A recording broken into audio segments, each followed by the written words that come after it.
Hello guys, welcome to my YouTube channel. അപ്പോൾ ഇന്ന് നമുക്ക് വളരെ എളുപ്പത്തിൽ ഒരു കപ്പക്കറി ഉണ്ടാക്കിയാലും. അപ്പോൾ ആദ്യം ഞാൻ കപ്പയൊക്കെ വേവിച്ചെടുത്ത് മാറ്റി വെച്ചിട്ടുണ്ട്. പിന്നെ നമുക്കൊരു പാൻ എടുത്ത് വെച്ച് അത് ചൂടായി വരുമ്പോൾ ഇത്തിരി എണ്ണ ഒഴിച്ചു കൊടുക്കുക. എന്നിട്ട് കടുക് പൊട്ടിക്കുക.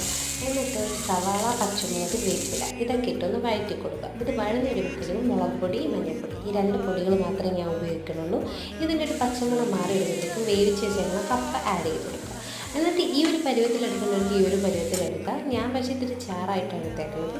എന്നിട്ട് ഉപ്പ് നോക്കിയിട്ടില്ല എന്നുണ്ടെങ്കിൽ ഈ ഒരു ടൈമിൽ നമുക്ക് ആഡ് ചെയ്ത് കൊടുക്കാം. എന്നിട്ടൊന്ന് തിളച്ച് വരുമ്പോഴത്തേനും സ്റ്റൗ ഓഫ് ചെയ്യാം. ഇനി നമുക്ക് ചോറ് കഴിച്ചാലോ.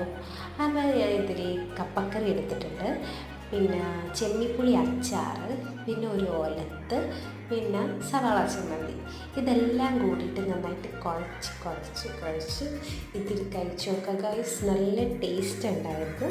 അപ്പോൾ എല്ലാവർക്കും വീഡിയോസൊക്കെ ഇഷ്ടപ്പെട്ടിട്ടുണ്ടെങ്കിൽ സപ്പോർട്ട് ചെയ്യുക. Bye bye.